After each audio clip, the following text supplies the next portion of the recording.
Estamos con la serie Comunes y Corrientes, esta serie que hemos venido ya domingo a domingo hablando de hombres y mujeres como usted y como yo, comunes y corrientes, con defectos, con virtudes, con problemas, pero que Dios en su misericordia los usa, les habla. Y hemos estado hablando desde el Génesis ya de algunos hombres, unos muy conocidos, Abraham, Moisés, profeta Daniel, pero algunos poco conocidos que nos han dado grandes enseñanzas. Y como les decía el pastor Luis la semana pasada, ya culminamos con al menos los que hemos considerado mencionar del Antiguo Testamento. Y ahora vamos a comenzar con los personajes o personas del Nuevo Testamento que nos pueden enseñar mucho y podemos aprender mucho de la vida de ellos. Así que el día de hoy vamos a empezar con la vida de José. No el José del Antiguo Testamento, el José del Nuevo Testamento. ¿Quién es ese José del Nuevo Testamento? El Padre de Jesús, el Padre terrenal. Así que vamos a la Biblia, por favor. No van a tener diapositivas hoy, así que preste mucha atención. Voy a hacer también lo más que pueda dinámico para que esté muy atento, ¿ok? La Biblia dice en Lucas 1:27, en Lucas 1:27 dice, al sexto mes, el ángel Gabriel fue enviado por Dios de una ciudad de Galilea a una ciudad de Galilea llamado Nazaret a una virgen desposada con un varón que se llamaba José de la casa de David y el nombre de la virgen era María, dice. Eso dice la Biblia. Muchos ya hemos escuchado la historia de cómo es que María queda embarazada por medio del Espíritu Santo. Y hemos escuchado enseñanzas de María, también en las enseñanzas de Jesús, cómo nació, pero muy poco le hemos prestado atención a quién era José, de dónde salió José, a qué se dedicaba José. ¿Qué hizo de bien? ¿Qué no hizo bien? Vamos a ver el día de hoy. Dice que era un hombre que estaba, en otras versiones dice, comprometido con María. O sea que cuando María recibe al ángel de Dios y le dice y le anuncia que va a engendrar un niño, que va a ser el Mesías, ellos no estaban casados aún. Estaban comprometidos, como cuando aquí en nuestra cultura hay un anillo y están ya a punto de casarse, en esa situación se encontraban José y María, estaban comprometidos. Entonces presten mucha atención porque luego vamos a ver cuando José se entera, porque esto de acá lo escucha María. Dios envía un ángel para que le hablase a María. Y este hombre estaba comprometido con María y vivían en Nazaret de Galilea y él tenía un compromiso con ella. Dice las escrituras, si vamos a leer más adelante en otros evangelios, por ejemplo Mateo 13:55, cuando Jesús, ya cuando está adulto, va y les predica a los de Nazaret y comienza a anunciar que era el Mesías, los que lo conocían desde chiquito y los que conocían al Padre se refieren a él, a Jesús, como el hijo del carpintero. Dice, ¿no es este el hijo del carpintero? ¿No se llama su madre María y sus hermanos Jacobo, José, Simón y Judas? En Mateo 13:55. Es decir, que José era carpintero. Esa era la profesión de José. Él era carpintero. Por eso el título el día de hoy, el título de la enseñanza de hoy es El carpintero de Nazaret. Porque José, a pesar de que era descendiente del linaje de David y el linaje de David siempre estaba, la familia de él estaba en Belén, él había crecido en Nazaret y él se había radicado en Nazaret. Por lo tanto, allí en Nazaret es que él es conocido como el carpintero, es el carpintero de Nazaret. Ahora, ¿sabe usted que ya vamos a leer algunos pasajes que se lo menciona a él, pero que no hay ninguna palabra que se registre que él dijo? Cuando leemos los versículos acerca de José, no se dice que él, no se escribe así, y José dijo tal cosa. Pero ¿sabe qué es lo que sí se menciona? Sus decisiones y sus acciones. Muy interesante, porque hace domingos atrás estuvimos viendo los profetas. Los profetas, en cambio, no había casi nada de su vida, pero en cambio estaba escrito todo el mensaje que ellos habían hablado. En cambio, en la vida de José tenemos otro registro totalmente diferente. No se registra nada que él haya dicho, sino lo que él hizo, las decisiones que tomó. Entonces, alguien dijo por allí, muchas veces nuestras acciones hablan más que nuestras palabras. Y con José lo vamos a ver, cómo las decisiones y acciones que tomó hablan mucho acerca de quién era José. Mateo 1, del 18 al 24. Por favor, si lo tienen en su Biblia, léanlo. Mateo 1, 18 al 24 es el pasaje central que habíamos ya leído. Dice, el nacimiento de Jesucristo fue así. Estando desposada María, su madre, con José, antes que se juntasen, se halló que había concebido del Espíritu Santo. José, su marido, como era justo y no quería infamarla, quiso dejarla secretamente. Y pensando él en esto, he aquí un ángel del Señor le apareció en sueños y le dijo, José, hijo de David, no temas recibir a María tu mujer, porque lo que en ella es engendrado del Espíritu Santo es. Y dará a luz un hijo y llamará su nombre Jesús, porque él salvará a su pueblo de sus pecados. Todo esto aconteció para que se cumpliese lo dicho por el Señor por medio del profeta, cuando dijo, he aquí una virgen concebirá y dará a luz un hijo y llamará su nombre Emmanuel, que traducido es Dios con nosotros. Y despertando José del sueño, hizo como el ángel del Señor le había mandado y recibió a su mujer, pero no la conoció hasta que dio a luz su hijo primogénito y le puso por nombre Jesús. No sabemos el momento exacto cuando José se entera, pero lo que sí sabemos es que cuando se entera, póngase usted en el lugar de José. Se entera que su mujer estaba embarazada de él y aún no habían tenido relaciones. No se sabe si se enteró el día de la boda o minutos antes de la boda, pero la cosa es que él se entera de que su mujer estaba embarazada. Ahora, no se dice tampoco que María le dijo, no se narra aquí que tuvieron una conversación y María le explica, mira, yo recibí de parte de Dios el Espíritu Santo. Fue el que provocó que yo estuviera embarazada. No, no se dice que se explica. Tal vez sí le explicó, tal vez sí trató de decirle, pero lo que no sabemos los detalles de eso, pero lo que sí sabemos es algo, que José estaba asustado. José estaba atemorizado y aunque era justo, dice, como él era justo y no quería difamarla, es decir, no quería ir a decir a los demás que ella estaba embarazada y no era de él, dice que quiso dejarla pero secretamente.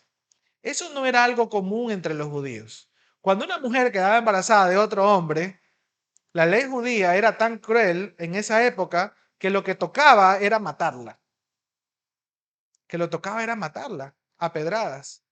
Pero dice que José, como era hombre justo y no quiso difamarla, no quiso hacerla quedar mal con otros, dice que quiso dejarla secretamente. Y él estaba pensando en dejarla.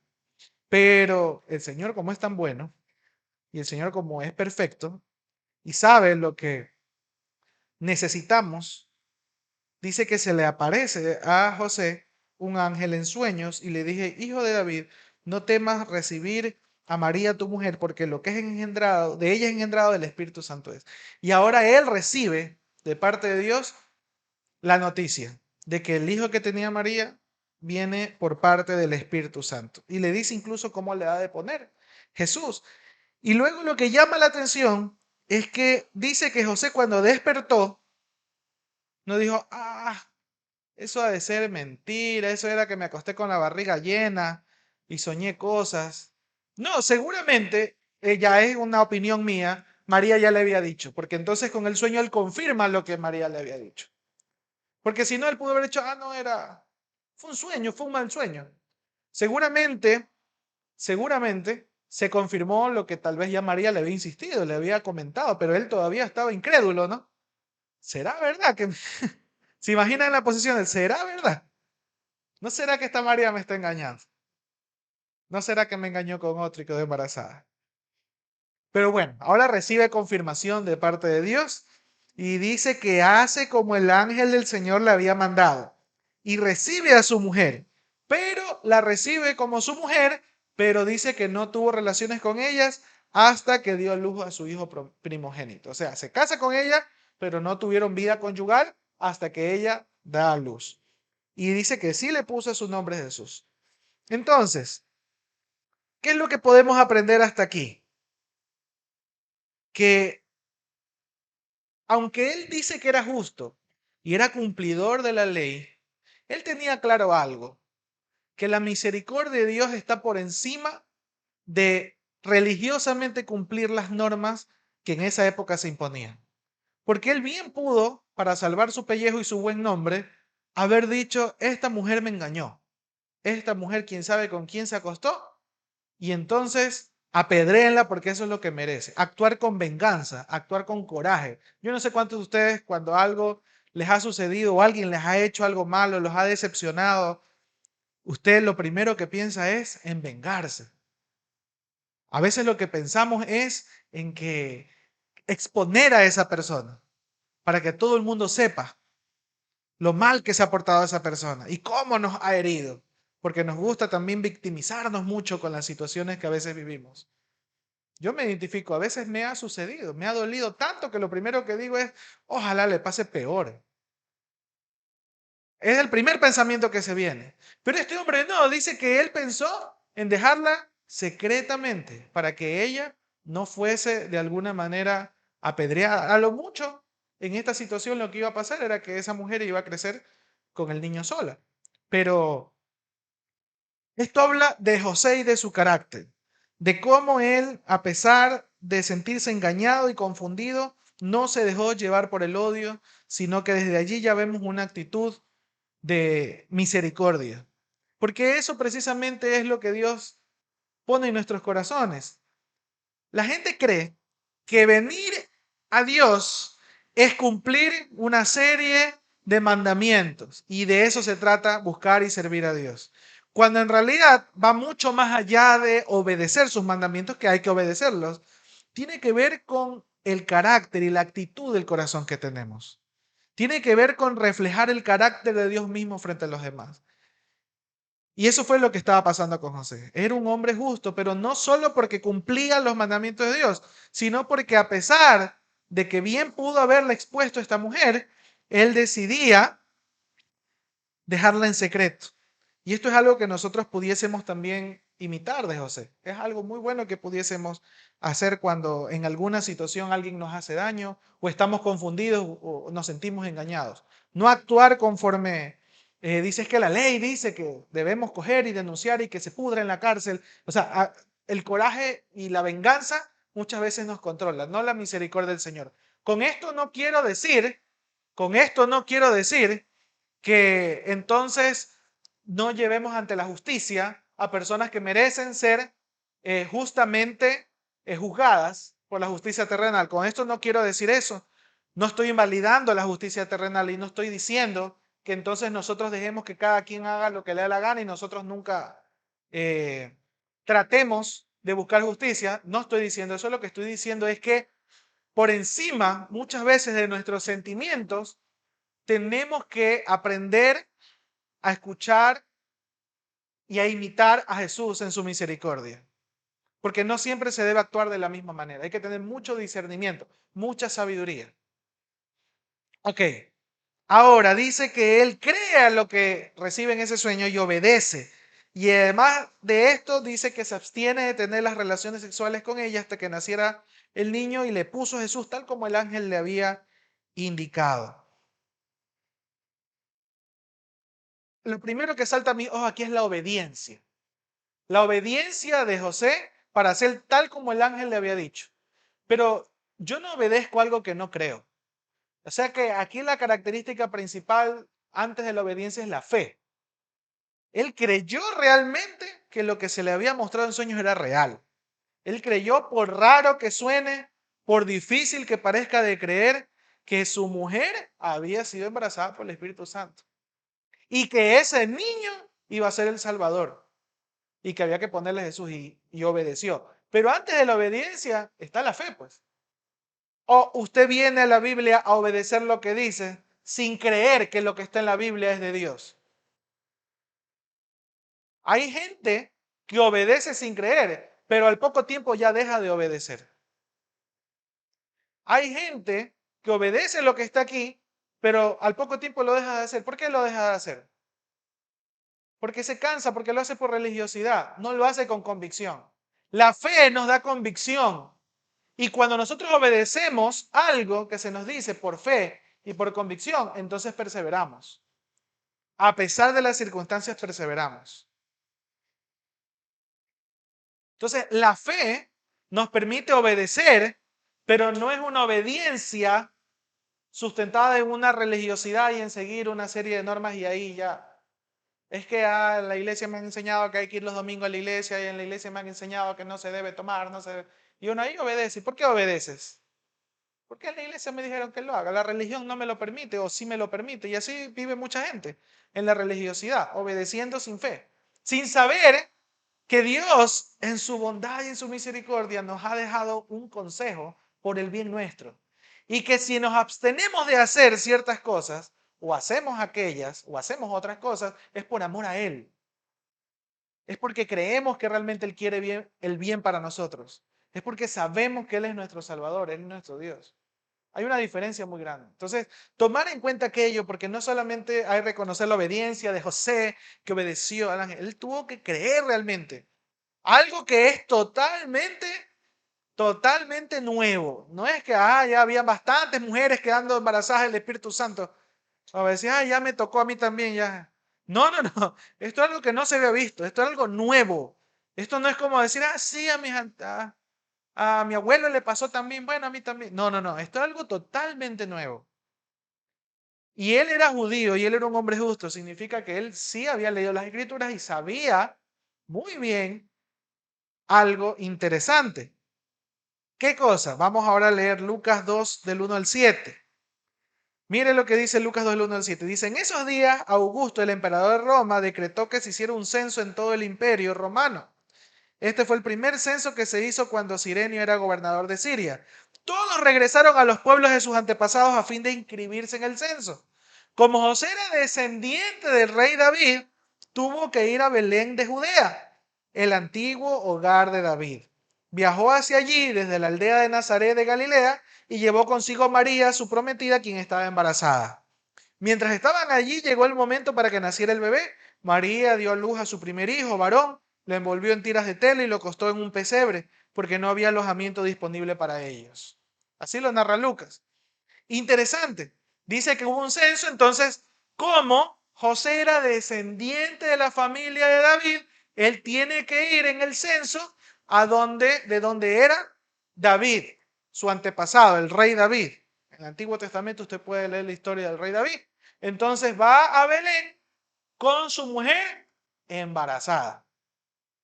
Se va para allá y como ya le toca justamente dar a luz, dice que Jesucristo nació en Belén. Ahora, usted dice, bueno, ¿y esto qué tiene que ver? Bueno, es que la promesa de que vendría un rey cuyo reino permanecería para siempre le fue dada a David. Mucho más allá de que la promesa de que Abraham sería bendecido para bendecir a muchas naciones de la tierra y que por medio de su descendencia la salvación vendría para todas las naciones de la tierra y de ahí venían todos los judíos. Mucho más allá de eso, a David se le había dado la promesa de que su reino y su descendencia traería un reino eterno. Entonces, el Mesías, por las profecías que se habían dado, tenían que venir del linaje de David. Se esperaba que el Mesías venga del linaje de David. Y José era del linaje de David. Y entonces yo me imagino a él, ¿no? Escuchando esto en su sueño y diciendo, sí, pues, los profetas dijeron que de la descendencia de mi antepasado David vendría. Entonces, esto no es mentira. Esto ya se había anunciado. ¿Me explico? No era algo que salía de lo que ya se venía anunciando en las profecías. Era algo que se esperaba. Era algo que él tal vez ya sabía. Y actúa en obediencia según las mismas escrituras. Y nace en Belén entonces Jesús. La obediencia de José está tan marcada que cumple con las normas. Si había un censo, él se va para allá. Y fíjese que llegó y como habían fiestas en esa época, no había dónde dar a luz. Y allí nace. No se dice que se fueron en un jet privado, en un buen carro de lujo. Inclusive hay un villancico, ¿no? ¿Qué iban? Dice el villancico. En burrito. Esas son canciones, el burrito sabanero.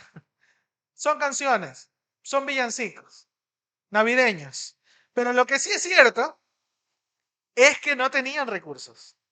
Y quién sabe cuántos kilómetros caminaron y llegaron allá y no había donde pudiese dar a luz María. Y allí en un pesebre que le fue prestado, nació el Mesías, en una familia humilde, de pocos recursos, pero, pero, de padres obedientes, tanto María como José.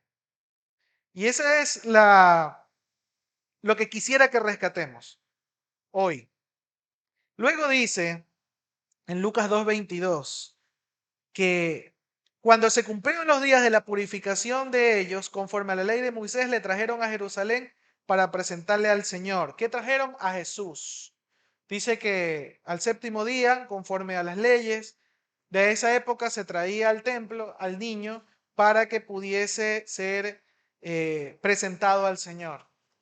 Él era un cumplidor de la ley. Él siempre cumplía lo que decía las leyes judías. Entonces, hasta acá también, aparte de la obediencia de José, también deberíamos resaltar que él era un hombre fiel a sus creencias y que no se apartaba de lo que, al menos hasta esa época, los judíos tenían como costumbre. Y es bueno que nosotros podamos también pensar en esto. Que nuestra familia, a veces, cada uno quiere hacer lo que le da la gana. No sé si le pasa también en la suya, pero en la mía pasa mucho. Cada quien quiere coger y creer lo que cree, lo que quiere hacer. Y nosotros decimos es que no hay que presionar, los que ya somos padres, decimos es que no hay que presionar, hay que dejar que los niños tomen sus propias decisiones y en nombre de la tolerancia, del amor, de la misericordia, no enseñamos y no promovemos las buenas costumbres, nuestras creencias y nuestra fe a los que están en casa, a los que están creciendo con nosotros, tal vez nuestros hijos, tal vez los que nosotros tenemos influencia, en los cuales podemos influir de buena manera. Acá José no, acá José era cumplidor de la ley y también eso iba marcando el camino para que Jesús creciera en un hogar donde se cumplía lo que Dios había dado hasta ese momento para que se hiciese, que era lo que los judíos enseñaban. O sea, José no era cualquier papá, terrenalmente hablando. Era un hombre que cumplía y promovía la fe como debía hacerse. Si seguimos leyendo un poco, ahora Mateo 2, 13 al 23 dice, y después que partieron ellos, aquí un ángel del Señor apareció en sus sueños a José y le dijo, levántate y toma al niño y a su madre y huye a Egipto. O sea, José estaba con María en Nazaret. Luego viene el censo y se van de Nazaret a Belén. Estando allá, lo presenta al Señor, como según la ley judía decía, pero ahora se le aparece un ángel y le dice, coge tus cosas, coge tu mujer y tu hijo y ándate a Egipto. ¿Por qué? Y permanece allá hasta que yo te diga, porque acontecerá que Herodes buscará al niño para matarlo. Así que coge todas tus cosas y ándate a huir a Egipto. Egipto, una tierra que no era la de él, una tierra que tal vez hasta era desconocida para él. Se fue, cogió sus cosas y se fue. Y él, despertando, tomó la noche al niño y a su madre y se fue a Egipto. Y estuvo allá hasta la muerte de Herodes, para que se cumpliese lo dicho el Señor por medio del profeta cuando dijo, de Egipto llamé a mi hijo. Entonces dice que Herodes entonces cuando se vio burlado por los magos se enojó mucho y mandó a matar a todos los niños menores de 2 años que había en Belén y en todos sus alrededores, conforme al tiempo que había inquirido a los magos. Entonces se cumplió lo que fue dicho por el profeta Jeremías cuando dijo, voz fue oída en Ramá, grande lamentación y lloro y gemido de Raquel que llora a sus hijos y no quiso ser consolada porque perecieron. Ya se había anunciado, ya se había profetizado que los niños iban a morir. Ahora Herodes estaba cumpliendo esa profecía y él había mandado a matar a todos los niños porque dijo, bueno, se enteró. Para que usted pueda entender esto tendría que leer los primeros capítulos del Evangelio de Mateo y de Lucas. Y lo de los Reyes Magos no es solamente la historia para celebrar acá se celebra creo que el 6 de enero y comparten la rosca y todo, y que le trajo a los niños, al niño Jesús, dice la gente, y celebra que le trajo regalos. No, no, no. Aquí hay una historia más profunda. Herodes se entera por parte de los magos que eh, un niño iba a nacer y ese niño era el Mesías, era el rey, y se sintió amenazado, entonces los manda a matar a todos los niños. Y entonces de eso es alertado. José coge a su mujer, coge a su hijo y se va. ¿A dónde? A una tierra desconocida para él, Egipto. Pero luego dice que muere Herodes y entonces un ángel del Señor se le aparece otra vez a José en Egipto diciéndole, levántate, toma al niño y a su madre y vete a la tierra de Israel porque han muerto los que procuraban matar al niño. Entonces se levantó obedientemente, como siempre, tomó al niño, a su madre y se vino a la tierra de Israel. Y entonces él dice que luego volvió a habitar a Nazaret. Ahora ya se fue a su tierra, donde él estaba viviendo, a Nazaret. Eso lo encontramos en Mateo 2, del 13 al 23. Si se dan cuenta cómo el Señor hablaba y José obedecía. Coge a tu niño porque lo van a matar. Coge a mi hijo, a mi mujer, me voy. Llegaba a Egipto. No, ya se murió el que procuraba matarte, así que regresa nomás a tu tierra. Bueno, cojamos, regresemos a la tierra.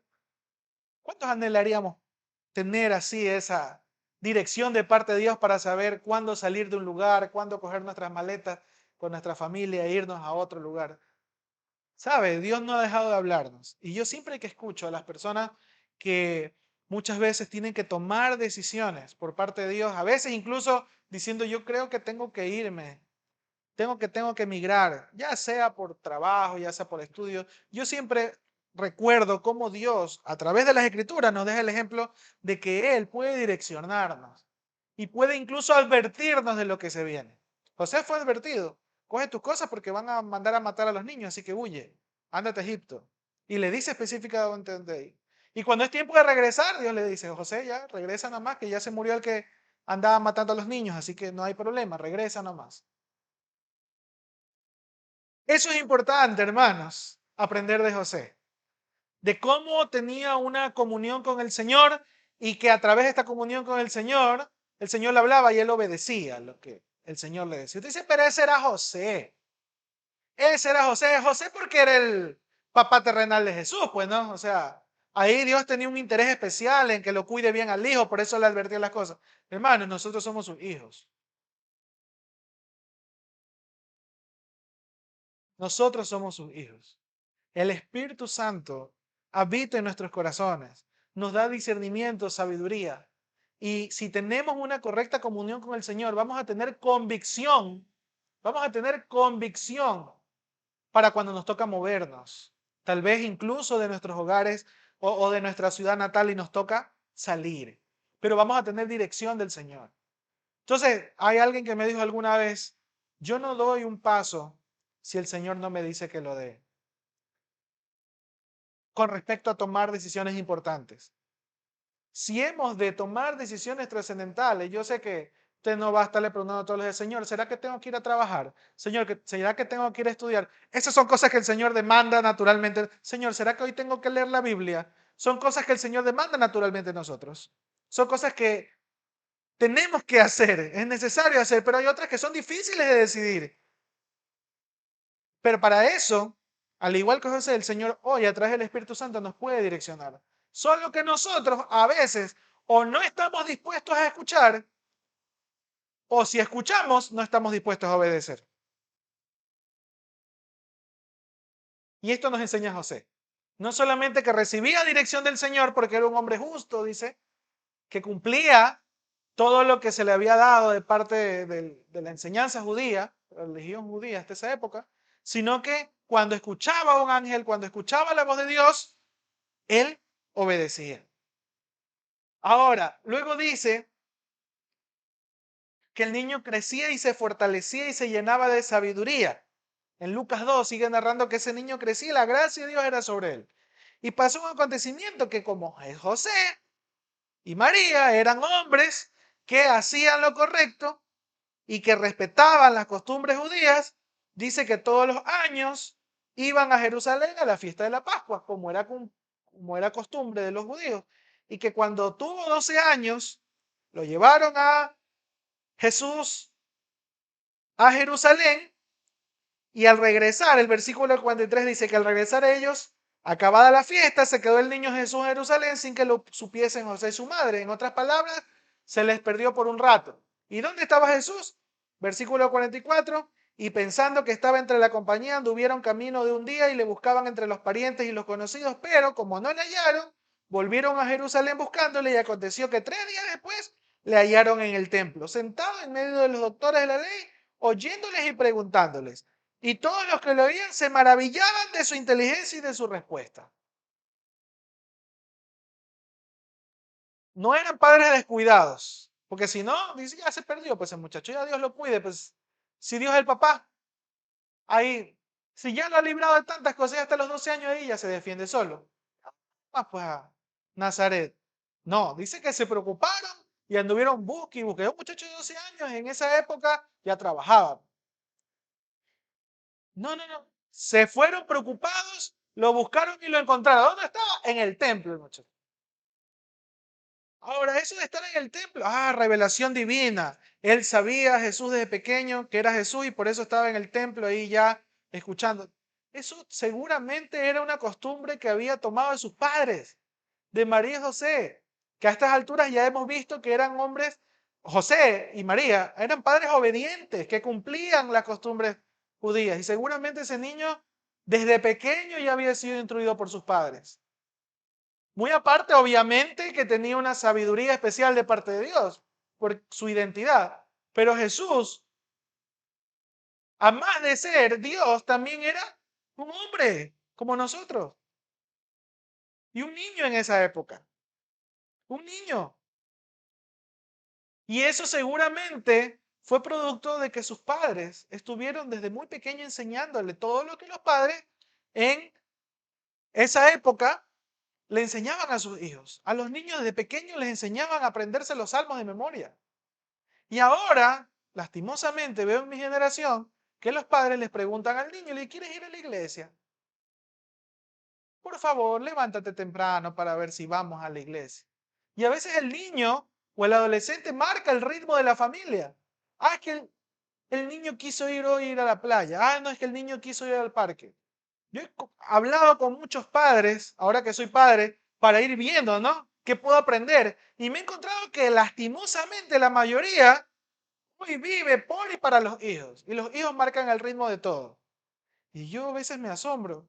Yo digo, no, pues, yo eso no es lo que aprendo ni de José, ni de María, ni de los padres que están en la Biblia. Yo veo que Dios nos manda a ser padres que instruyan al niño desde pequeño y que le enseñen y que puedan promover y mostrarle con el ejemplo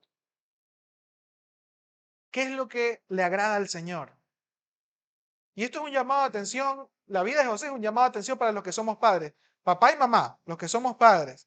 También es un llamado de atención para los jóvenes que quieren tener una familia y que aún no tienen niños, estén casados o no estén casados, de la responsabilidad que tenemos como padres. Y allí el gran ejemplo, porque si Jesús, mejor dicho, si Dios no hubiese querido que Jesús nazca en una familia, solo hubiese hecho que María quede embarazada y que José se fuera de la familia y Dios cuidaba a María y ya. Dios mismo, ¿no? Cuidaba a María y ya. Pero no, ¿qué quiso Dios? Que Jesús naciera con un papá y una mamá. Que Jesús naciera en un núcleo familiar. ¿Sí se ha puesto a pensar eso usted? Aunque José no era el padre biológico de Jesús, Dios quiso que Jesús naciera en una familia que tuviera un papá y una mamá. Al menos hasta acá Jesús estaba vivo. Ya cuando entra en escena Jesús, a los 30 años en su ministerio, ya no se nombra José. Algunos eruditos dicen no se lo nombra porque seguramente falleció. Pero al menos hasta acá, hasta los 12 años, ahí estaba José preocupado por Jesús. Ahí estaba José preocupado por Jesús. Pongámonos a pensar un poco, hermanos, amigos, en que hay mucho que aprender de José. No por lo que dijo, porque no se registra una palabra de José, pero sí por las decisiones que tomó. por las acciones que hizo, por lo obediente que fue, por cómo desde muy pequeño Jesús lo cuidó, lo protegió y le enseñó lo que debía hacerse y le dio ejemplo. Todos creo que sabemos acá, ¿verdad? Que los niños, a más de palabras, aprenden con el ejemplo. Hay una frase que siempre, yo no la entendía cuando estaba pequeño, decía es que el ejemplo arrastra, no sé si han escuchado esa frase, el ejemplo arrastra. Y yo decía, eso del ejemplo arrastra, yo no lo entendía.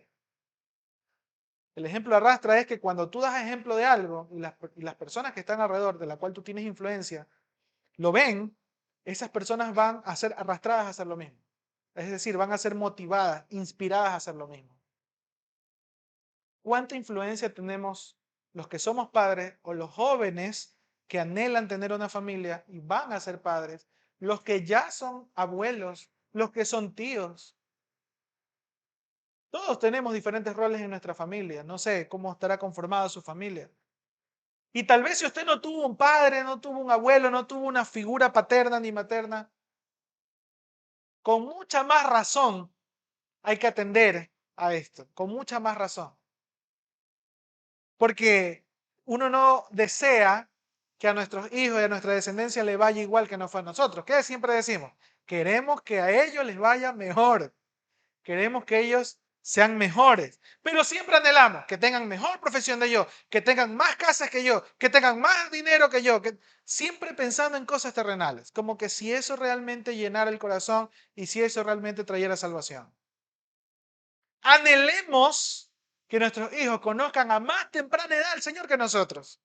Anhelemos que ellos desde muy pequeños ya estén en el templo, conversando con el pastor, con los maestros, ahí enterándose de las cosas, estudiando un seminario bíblico desde ya adolescentes. No sé, anhelemos que ellos puedan vivir en temor al Señor, aun cuando nosotros tal vez conocimos a Dios ya a avanzada edad.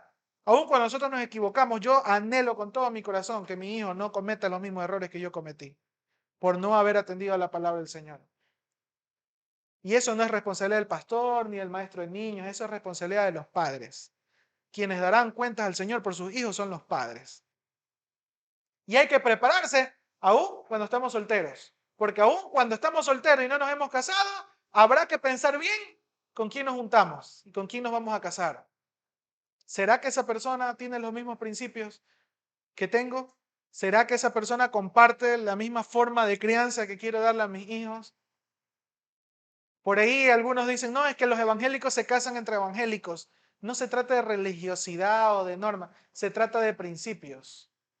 El principio que rige para un cristiano es, quiero tener un hogar donde todos alabemos al Señor, donde todos conozcamos a Dios, donde todos temamos a Dios. Y para eso me voy a casar con alguien que tema al Señor. Con eso entonces voy a buscar emparejarme con alguien que tema al Señor. No, es que el otro no teme al Señor, pero es buena gente. Desde allí ya estás condenando a tus generaciones a que aparentemente vivan bajo el buena gente y no bajo lo que se debería vivir, con temor al Señor. Entonces aquí de José hay que aprender no solo los que estamos casados, los que tenemos hijos, sino aún los solteros. Piensen un poco con quién se juntan. María era una mujer temerosa del Señor, no solo porque le fue obediente a Dios, sino porque escogió de esposo a un hombre temeroso de Dios. Escuchen, chicas solteras que están aquí. Y hombres, aprendamos a estar a la altura. Aprendamos a estar a la altura. Significa, aprendamos a cumplir lo que Dios demanda de un hombre en la familia en la que estamos. Ahora usted dice, pero yo ya fracasé, ya llevo años y ya he cometido muchos errores. Hermano, nunca es tarde para arrepentirse y para enmendar y para comenzar a hacer, yo no sé, su hijo tal vez ya está grande, ya su hijo ya tiene hasta otros hijos. Bueno, nunca es tarde para seguirle enseñando o para volver a donde sus hijos y decirles, mira, me equivoqué yo. Pero ahora yo no quiero que te equivoques, como yo tal vez me equivoqué. Quiero enseñarte algo de parte de Dios. Y poder instruirles, aconsejarlos. Sí, tal vez ya no están en casa, ¿no? Ya son adultos. Los que tal vez aquí ya tienen más edad, pero aún podemos volver a ellos, a decirles, ahora sí, dame la oportunidad de decirte lo que creo en el Señor, cómo debes vivir. Pero no solo diciendo, sino también haciendo, el ejemplo. Amén. Y hasta aquí voy a llegar el día de hoy. Usted puede seguir sacando aprendizaje de José. Y mire, como le digo, no fue un hombre que se registra que dijo muchas cosas. Fue un hombre que tomó decisiones correctas, momentos adecuados, escuchó la voz del Señor y obedeció. Gran ejemplo para nosotros. Amén. Vamos a orar, hermanos, y Dios nos ayude. Dios nos ayude realmente a seguir la guía del Espíritu Santo y a poder cumplir con lo que Dios nos ha encomendado.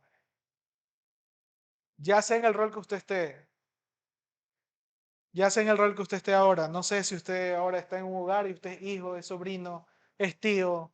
No sé si usted ya es padre y está con sus hijos cerca. No sé si usted ya es abuelo. No sé, en el rol que usted esté. Todos estos principios que aprendemos de José hay que imitarlos y hay que enseñarlos y hay que promoverles. No podemos dejar que la agenda la marquen los más pequeños, los que todavía no han madurado. La agenda del día, la agenda de la casa, como dijo Josué. Miren, ¿saben qué, israelitas? Yo no sé a quién ustedes van a servir, pero yo y mi casa serviré al Señor. Yo no sé qué van a hacer ustedes. Yo no sé qué va a hacer mi vecino. Yo no sé qué va a hacer Guayaquil, pero lo único que sí sé es que yo y mi casa serviré al Señor. Y eso, según la historia, ha sido de influencia para que otras familias, otros vecinos y una ciudad incluso entera pueda llegar a los pies de Cristo. Hagamos lo que tenemos que hacer empezando desde casa, hermanos. Dios nos ayude. Vamos.